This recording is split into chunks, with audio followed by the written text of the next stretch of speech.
all very much for bearing with us 2.5 days of very intense energy efficiency discussions, meetings, presentations, swimming laps and having energy efficiency talks in between. I think we see some new networks emerging, hopefully a few new projects as well. And I must say, for me, it's been tiring and inspiring at the same time. So I'm really happy about it. What I am not happy or really sad about is the Brexit. It's really going to happen, and I think we're all quite shocked today about it. And but I have to say that the UK is not the first island that is leaving the Union. The first island to leave was in '82, was Greenland. They left, and it went in well, you don't remember that anymore, but they left and it went all peacefully. And while there is an enormous amount of uncertainty about how the Brexit will go, we can be sure it will be peaceful and friendly, and we will still be great trading and whatever relations between the Union and the UK. And amidst all this uncertainty and the Brexit, it doesn't change anything, that there is still a need for climate and energy policy and energy efficiency policy. Now, most policies are being developed and implemented at national, regional and local level, and that just has to continue. So while we may be shocked, we just need to continue doing our work. It just doesn't change it. And so, as a very last presentation, I should say speech today, we're having George Marshall, the founder of Climate Outreach, and I think what we need, we're very good in having all the data, and we have all the very convincing argument. I think what we could be better at is in conveying the message and having the audience, knowing what the audience wants and making them listen to us. And I remember what Marek said yesterday, the moment you get physically sick of repeating your message is the first time the audience hears your message. That is perhaps one thing, but I'm sure that George has plenty more to say, so I'll now give you the floor. Thank you so much, thank you. I feel a little bit strange being the lead speaker with so many amazing and interesting people here. I hope I can be slightly interesting. So I thought, how can I make an interesting talk? You know, normally the rule for that is you kind of think of something, maybe a theme which is topical, something maybe that people are talking about, something that's in the news. Yeah, well, I couldn't really think of anything actually. It's been a bit of a quiet news day, so I'm not going to talk about the mass suicide that my country has just all lined up to take the kind of like Kool-Aid of walking away from the European Union. I don't know if any of you have been to Britain recently, but it's been an absolute madhouse.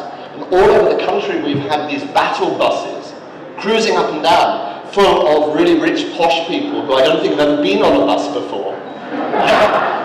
They're going, a chauffeur, how amazing, but a chauffeur of all of these people? How strange. They've been, I guess we can say that we can maybe learn something from this. Because Brexit and the whole Brexit experience has been, actually not too much, thanks. The whole Brexit experience is actually like a test case in bad communications.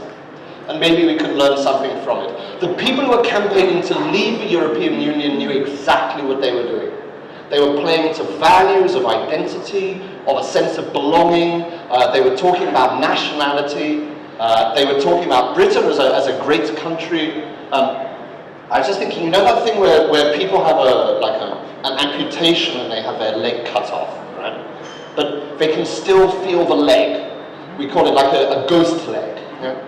So I think in Britain we have a ghost empire. You know, it's not there anymore, but we can feel it. You know, it's somewhere there and in our hearts, and that's what they were speaking to. This kind of delusional fantasy. The other side, though, the people who are saying that we should stay inside, were doing all the things we should not do.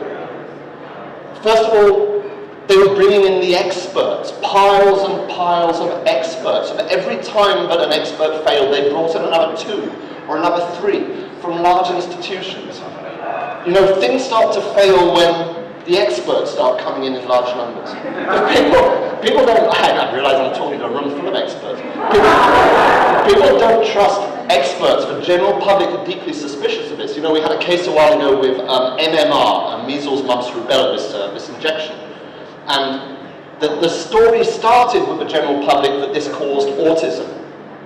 The story of autism was passed from person to person to person. It was a conversation that you would have at the nursery school or the bus stop. So the government dealt with it by bringing in medical experts.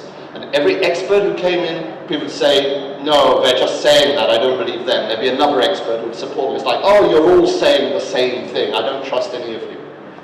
So experts are a problem. And then they brought in the reports, and there'd be piles and piles and piles of reports. I say this knowing I'm speaking to a room of people who write reports for a living. Some of these reports got very big. You know, the one from the Treasury was 250 pages arguing the economic impacts of leaving the European Union. But people don't follow the experts or the reports, they follow their instincts. People have an extraordinary capacity to simply choose the information that they want. It is possible, as we've seen in Britain, for people, an entire nation of intelligent, well-educated people, to follow a course that makes no economic sense, but doesn't even meet their own self-interests. So, you know, you can see maybe where I'm going with this. Because for the last few days, I'm sure all of you, I've been hugely inspired by the projects that you're all working on, and the amazingly strong case that you're making for energy efficiency, for renovation, from every point of view. We've heard about the multiple benefits, you know, from the economic benefits, the social benefits, the health benefits, all of these arguments. But again, we're running into some of the same problems. You know, like you cannot crush a policymaker under the weight of reports. I mean, you can kind of tie them down to a chair and kind of load them on top and see what happens. But it doesn't quite work like that. We're seeing a mass multiplication of language in the policy arena. You know, so the original treaty agreement which formed NATO was just 2 pages long. The Coal and Steel Community Agreement, which was the foundation of the European Union, was 37 pages long. The Rome Treaty was 80 pages long, and Maastricht and Lisbon treaties came into over 250 pages long. These things keep multiplying. You know, we talk about peak oil. We haven't yet reached peak words. We have a lot of words. And if you imagine what it's like, for example, to be an MEP, surrounded by this constant weight of words, it's very hard for them to make a decision. They don't have the time to read the stuff. I interviewed as working with Adrian and Renovate Europe, I had the chance to actually sit down and interview a number of senior policymakers. One of them, I was talking about the employment that could come from renovation, and he said to me, yeah, but you can hire an economist to come up with any job figure you want. That's the problem of experts. And then I talked to an energy attaché for a major European country that at that time was very influential in the Commission. And I quote you what he said. He said, I don't trust what people tell me, he said. I go by feeling for what I trust. Wow. So you can come into this guy with the best expert opinion, the best reports, and if it doesn't match up with his feeling, he's not going to go with it. And you can say, wow, that's so unprofessional, that's so irrational. But the thing with human psychology is we know that is very, very rational. That is how people make decisions. That's how we all make decisions. We look at things and we go, do I trust this person? Does this sound right? Does it feel right? And then what we do is we find the information and the figures to fit the decision that we make intuitively. As a matter of fact, cognitive brain scanning has shown that there are even different parts of the brain that operate in different ways. We have an intellectual side to our brain, a rational process which weighs up numbers and figures, and then we have an intuitive process, what we call affective reasoning, which works on the basis of what we trust, what we hear, the kind of emotional drive. And that dominates. That's how we are wired from evolution. Because we don't have time, if somebody's coming at us with a knife, to say, do I have the data evaluation as to the likelihood of this person threatening me? We need to kick in very quickly with a response. And this kind of like base wiring has led us into a situation where we respond to very, very complex issues like this. And it's what we all do. It's what all of us in this room do. We all have it in common. And this produces dangerous positive feedbacks. You know, climate change has positive feedbacks where a small change leads to a bigger change, leads to a bigger change. Well, you get positive feedbacks and attitudes too. So if someone you know starts saying something, it's like a kind of a disease. You pick it up and then you start saying it and you pass it on. And the next thing you know is within your whole group, people are saying the same thing. It's exactly what happened in Britain with Brexit. And we all start picking it up from each other. And that can work in our favour. Like if suddenly everybody starts saying climate change, that's a real problem, we need to reduce our energy consumption, we need to get serious, that could get bigger and bigger and bigger. But actually the opposite happens. This thing spirals down and down and down and gets smaller and smaller. The big problem we have with climate change is actually the majority of people don't talk about it at all from one year to the next. 2/3 of people cannot remember the last conversation that they had on climate change. So what you have is you have something where there's no feedback because it's not in the discussion. And a lot of things we talk about are not in anyone's discussion. They clearly weren't in the discussion of the people who designed this hotel. And in fact, we were talking about whether or not we shouldn't take direct action. So there was this suggestion that you might like, I thought it would be a good group activity, where we all get post-it notes, and everywhere we see an opportunity to intervene, we can kind of stick it up on the wall. In fact, I said maybe the conference could pay for itself with the free energy advice that it gives. So let's just say Brexit was a communications disaster. But can we learn something from this? When I lived in Taiwan many years ago, and all of the traffic along the Western Highway had slowed down to a stop. There was an enormous traffic jam. And the reason was that there had been a catastrophic bus crash. You see, buses are kind of theme in what I'm saying. There'd been a bus crash, and all of these people were going at a snail's pace so that they could write down the number plate of the bus, because they reckon that must contain the winning numbers for the lottery. Because within the culture, the idea was that out of terrible bad must come some good. So let's say, out of a terrible bad of Brexit, maybe some good can come, and maybe we can learn something from it. So, positive ideas, right?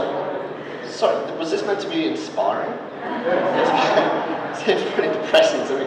Positive ideas, right, of what can we learn from this? Well, I think the first thing to do is to start listening.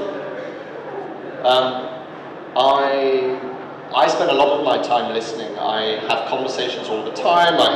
On the way here, I spent my whole night sitting up on Heathrow Airport in this long conversation with these Brexit racists, which was quite an experience.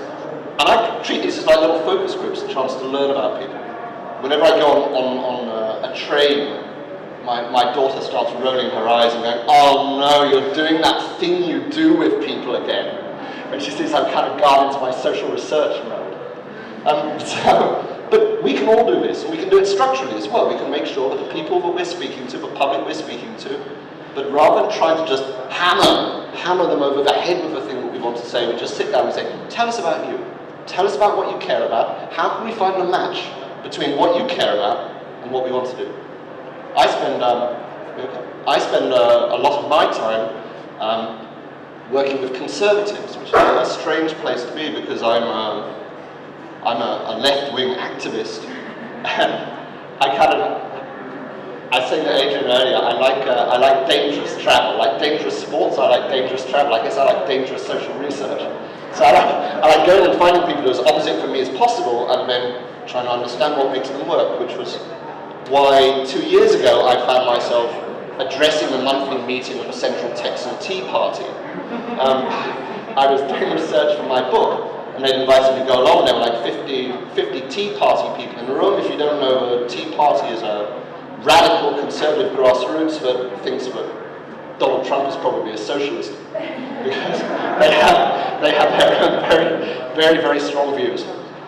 And I wanted to know what they thought about climate change. They said, well, George, they said, we think that climate change is a conspiracy which is created by extremist left-wing environmentalists in order to take away our freedoms and our rights and gain control over the governments, extend the powers of the state and form a dictatorship.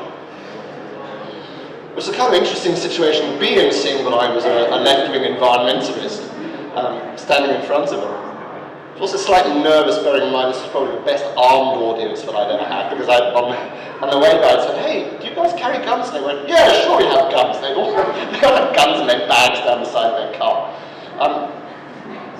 What was interesting, you see, was that they had formulated climate change in the shape of their own culture. They weren't bound by any kind of expert-driven opinion on it or any reports. It was what they heard from each other and what got passed between them. You know, conservatives, I think, they think about things differently from progressives. They have their own way of thinking about things. So I've been doing research, for example, on fuel poverty. In all of the groups, when I speak to conservatives about fuel poverty, they all say the same kind of thing. They say, that's just people complaining. I grew up in a cold house and look at me. I'm okay. When I get cold, I just put on a jumper. You know, I'm fit and healthy, and then the other people in the group say, yeah, you're looking really good for your age. It's like, yeah, it's because I have a cold and drafty house. And they make this big deal of how fuel poverty is just complaining that if you're tough, you can live in a cold house. I don't know, maybe here a hot house. So we cannot assume that messages which work for one side politically will work for the other. In fact, they may very well push them away. And fuel poverty is one I want, which is one that people can push away. Here's an interesting thing. So you have a group, say, of conservatives. They're suspicious of government power. They're very defensive of property. They have a very strong idea that their home is their castle. They believe in the sanctity of their home. And we have a project in Britain in the interest of energy efficiency to put smart meters into every home in the country. And for the government, and for the technicians, for the experts, for the report writers, this sounds like a very good idea. But just think about it for a moment. Hang about, the government and large faceless corporations want to put a box on your wall which is going to measure your every behavior and report it back by wireless internet. This is a bomb waiting to go off, I tell you. How do conservatives feel about it? Well, let's just say I have this anarchist cat, okay? This anarchist cat, he makes a point of running down the road, and whenever he can, there's one beautifully kept lawn owned by a very conservative family on my road, and he goes and squats and does his cat business right in the middle of the lawn in order to mark out his territory. That's what conservatives think of smart meters. So it's an example of how we have the technology, we have the ideas, we have the experts, but if it doesn't line up with people's values, we're going to have a massive, massive pushback. So one thing, listen to people, respond to their values and their interests. Another thing, respond to national values, respond to people's sense of national pride. Surely in Bulgaria, say, we could have a distinctly Bulgarian national narrative around energy conservation. I haven't been in Bulgaria long, and this is hardly Bulgaria, so I don't know. I'm in the middle of a golf course. But I don't know, what would a Bulgarian national narrative look like? It's probably got honey in it, tripe. I don't know, people dancing around in furs. Something distinctly Bulgarian that doesn't look like anybody else's. So, Brexit was won by speaking to national values. There must be a way of speaking about energy conservation to national values. We've got to be positive. I guess this is where I'm trying to be inspiring. We're not just saving energy, we're building a better, healthier life. We're not just making jobs, we're making great jobs, satisfying jobs, well-paid jobs. Jobs that the workers love doing. How do we know? Because they're going to be all over the posters telling people how great it is. Not us, they're going to be saying it. But talking about saving is a problem. People are not motivated by saving. They're not motivated by saving energy is less. They're not really motivated by saving money. People are interested in what money does and what it means, rather than the saving of the money. We talk a lot about money. It's what money means. Like MasterCard did this advert for many years. buy this, buy this, buy this, spend time with your daughter, priceless. Like they have this very clear idea that it's not the money, it's what you do with the money that counts. I mean, if we went somewhere and someone was showing us around their new kitchen, and you said, wow, that's a great new kitchen. And they said, yes, you know, it actually gives a very good, return on the capital investment once I amortize for the loans I have to pay on it. You'd think they were nuts. That's not how people talk about kitchens. People talk about it because it's exciting and it's personal and it's theirs. Adults are kids too, let's remember that. All adults are kids. We're all kids. We all like playing. We're like this human species. We never fully grown up. MEPs, policymakers, they're like kids too. They don't necessarily want lots of information. They want show and tell, touch and feel. Here's a bit of insulation. Here's a building. Put on your hard hat. Go out there and see it. And again, I'd say to all of you, if we want to inspire people to do things, we have to inspire them by being out there, by seeing it, by feeling it. And I think we want a really powerful, positive vision. So, not just targets for what we're going to do, a vision of what it would be like to live in a world where there's scaffolding on every street, where there's something which is happening on every corner, where what we're seeing here isn't just a pilot project, but it's going to be massive. We need to be bold, we need to be visionary, we need to be radical. Because what's interesting is that radical things are more inspiring. People get inspired even if they disagree with you by having a bold and big vision. And we need new communicators. The Covenant of Mayors I thought was really interesting for bringing in new people. That's great. Having mayors speaking to mayors, or business people speaking to business people. And we need new communicators, because I hate to say it to you, I'd say it to myself as well, but we're not really very normal. I mean, we're normal in some ways, but we have things in common with people, but we need people who are utterly a part of a group that they speak to. I think, so, you know, when I do communications training sometimes, I will show this to environmentalists, and I'll show them a piece of communications, and sometimes they'll say, wow, that's great. And I'll say, right, that should be a flashing light in your head that it is lousy communications. Because if a room full of environmental campaigners love something, it is not going to work with a normal population, because you are so strange. And it's actually a good rule of thumb. If as a group of people, we within our own culture think that something is really good, that is a warning to us. Because it means that it may very well not connect with other people. And we need to test it. We need to go out and test everything. Don't take anything for granted. Don't take my word for it, I don't know. Every single thing you do, get a group of the people in your target audience together and run it past them. Every leaflet, every poster, every report, every suggestion you make. So try and find those people and run it past. I have my Auntie Elsie. My Auntie Elsie proofreads all of my leaflets. She's a good Middle England Brexit conservative, and she goes through the red pen. She says, I don't understand that, I hate that, that's just stupid. Auntie Elsie, I'm afraid I can't hire her out. She's my auntie. But you've probably all got aunties of your own, haven't you? Okay, so here I am, and why should you believe me? Because I hope you're thinking, hey, there's this guy and he's saying that communications is really important, and he's a communications specialist. Could he be a little bit biased? And I hope you're thinking that, because yes, of course. Communications is not the center of everything at all. It's a vitally important component. But a model of change requires working across the political spectrum, working with left, with right, working with all different classes, and at each and every level we have to find a way that we can speak to them. And for your brilliant work, utterly brilliant work, to connect and to be effective, it has to find a way that it reaches and inspires people in terms of their values. You're all doing such a great job in so many ways. So it's just maybe, and I'm not saying your communications isn't good, because I've seen some great communications here as well.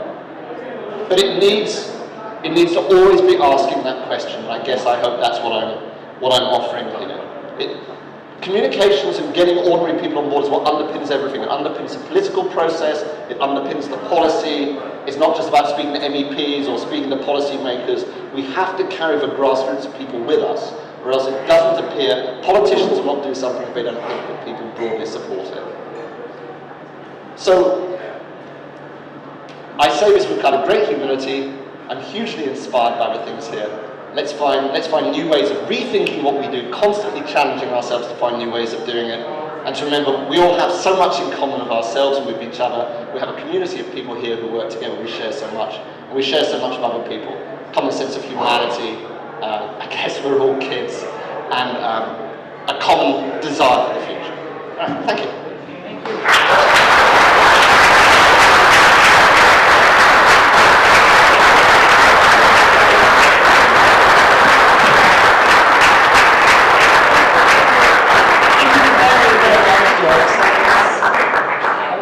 I wonder if we shouldn't have had a whole conference on communicating energy efficiency, but I think this gives you a lot of food for thought.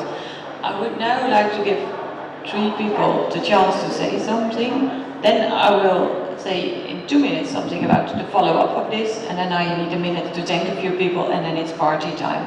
So I would like to ask Kurt Emil from Velux, André from Knauf, and the gentleman from Philips, Mr.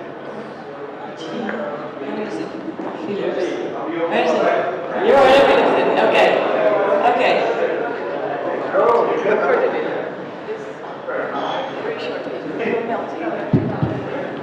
Yeah, I shall do it shortly. It's extremely. It's okay. Here. Should I stand there? No. Okay. Does it work? Yes, it does. Well, to make it very short, first of all, as a sponsor, I would like to thank the organizers for organizing this very good event.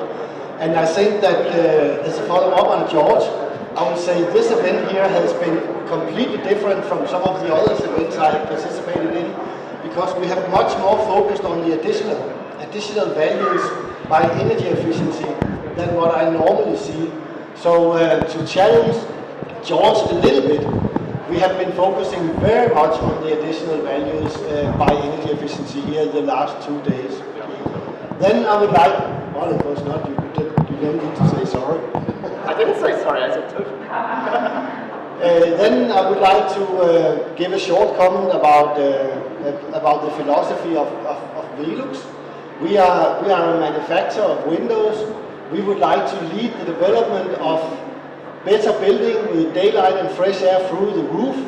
And then our side event was sent to the basement in a room without roof windows, without no natural ventilation. So we were invited to be in a room with air conditioning system and no daylight. But still, I would like to say, we would like to lead the development of better buildings with daylight and fresh air through the roof. So you're not getting me on that one. So, and finally, regarding communication, we have also started tweeting. And there has been a hashtag that everyone has been able to tweet on. And I have tried to follow that one, and I would like to give a small gift to the hashtag, which was the best one. And I have to say that the best one was before we came down here.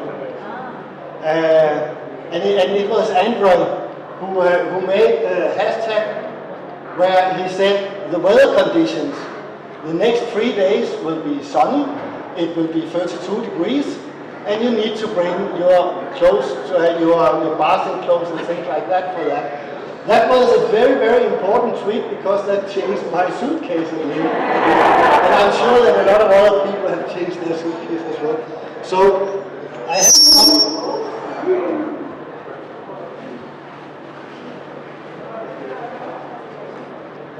I have does it work now? Yeah. Now it works again. I have a small gift for you. It's a lighthouse. So you can put that in and then you will have a lighthouse. And then you can remember how those 2 days was. And then secondly, I would like to say it's not only because of your good tweet. it's also a record of the activities that we've done here. Thanks. And Thanks. now I would like to hand the microphone to you.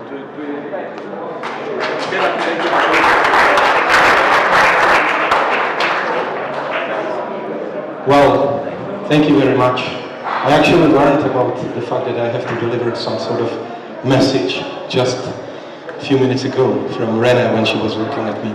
So we have been from Philips, couple people around for the last 2.5 days, and Harry was the guy who was supposed to probably inspire you about how we improve people's life through lightings.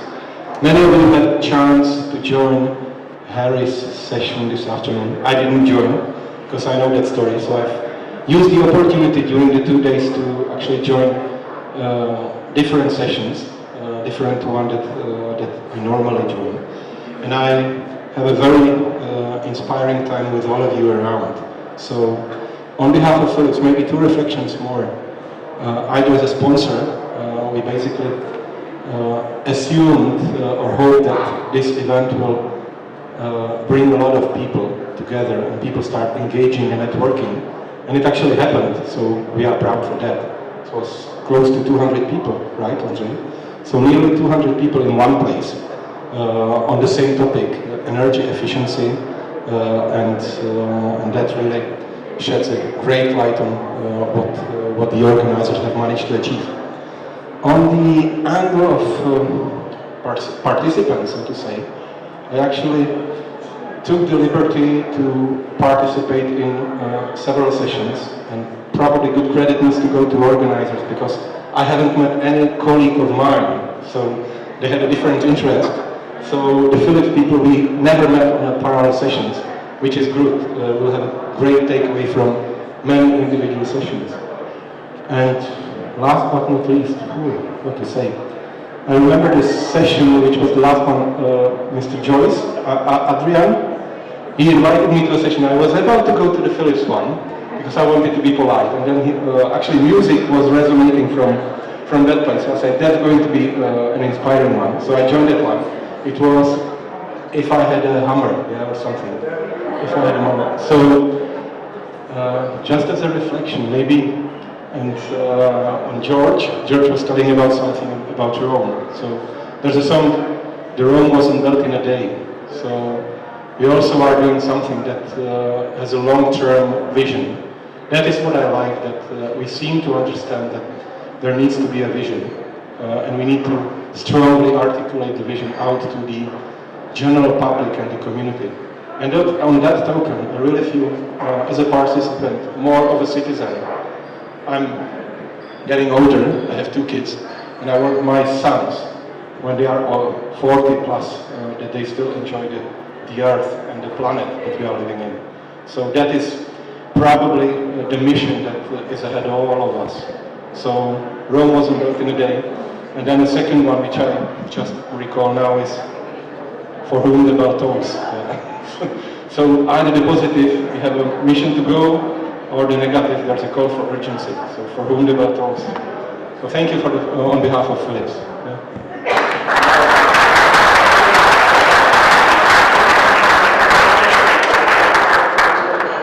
Okay, just one thing basically. I started with kind of insulation 7 years ago and went to first conference of this kind in 2011. It was in South France, great conference, AC3 summer study, a lot of you know that, I recommend it to everyone. But my comment after that conference was, it's great, but you know, where are the Eastern Europeans? I learned everything about Germany, everything about UK, but where is anyone from Eastern Europe? Then I go there again in 2013. And again it was great, but again, where were the Eastern Europeans? And then again in 2015, and still the same problem. And then I developed this hypothesis, you know, and actually I remember the day, it was last year, it was me and Peter, where's Peter? Peter, hello? Over there, we were chatting like, you know, Peter, we're bitching about this every 2 years, but it's still the same. I think we need to develop our own thing, you know, in Eastern Europe, and you know that's my message. I'm very happy this worked. You know, we showed 2 days here that it makes sense. There's demand for us guys to meet, And it's not only Eastern Europeans though, it's 70%, so we have 30% of, you know, Western Europeans and Americans and maybe some other people as well. It's necessary, but I'm very happy that, you know, as a community, Central and Eastern Europe, that this concept works, that it exists. We've proven it, that it makes sense, and that's my biggest takeaway from this conference. And as a company, I can promise you that we will keep working on this, and this is not definitely, it's the first but not the last C4E forum. Thanks.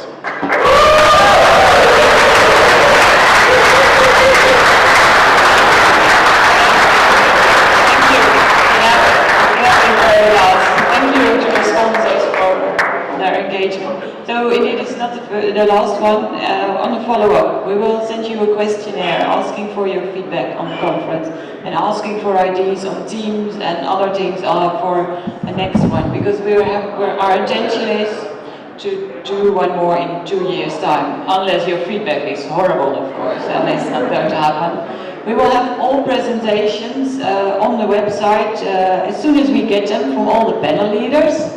We will have asked, or if we haven't talked to you yet, then I ask now all panel leaders to prepare either a one-page or 1 or 2 slides with the main takeaways from the session. We will make that into one presentation and also put it on the website as a kind of a summary of outcomes.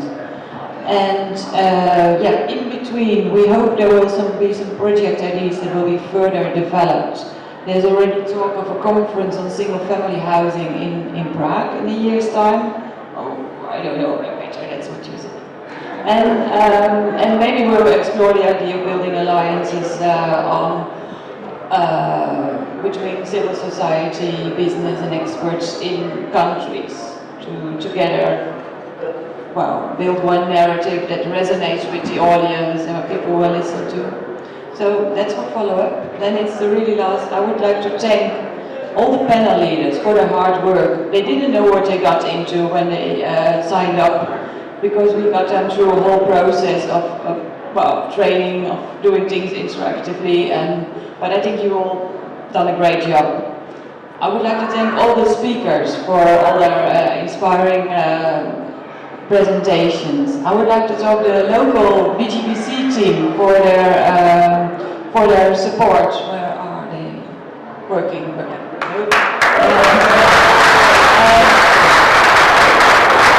I would especially like to thank Marina, who is sitting there in the back.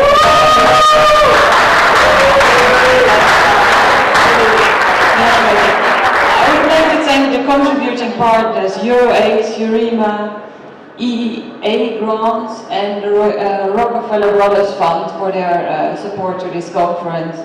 I'd like to sponsors again, Philips and Knauf. And most of all, I would like to thank you, because you've been great participants all this time. We got you through probably too many sessions. I think it was a bit overwhelming. We had plenaries that lasted a bit too long. I think some things were perhaps almost dead by PowerPoint, but you know, it was the first time. Next time, yeah, there's room for improvement. I think overall it was good. And on behalf of BGBC, Chance for Buildings and ECF, thank you very much. We now have a party with a great band, Funky Miracle. I have to say, it's the coolest band of Bavaria.